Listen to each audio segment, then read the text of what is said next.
Look at this swing. Nobody is pushing it now, but it keeps moving.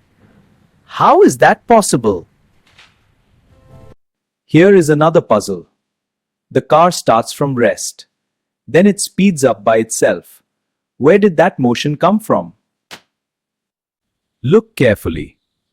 At the top, the swing is high. At the bottom, it is moving fastest.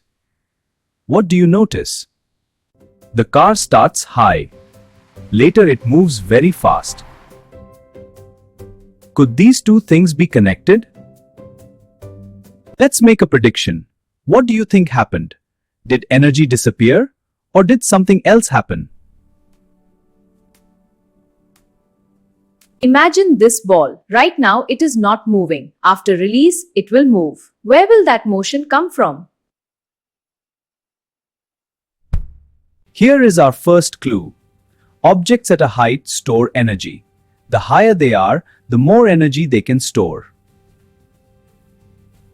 Now the ball starts falling. Its height decreases, but its speed increases. What changed here? Look at this clue. One type of energy becomes smaller, another type becomes bigger, but something stays the same. Can you spot it? Interesting. The form changes, but the total amount does not. Could energy be changing its form?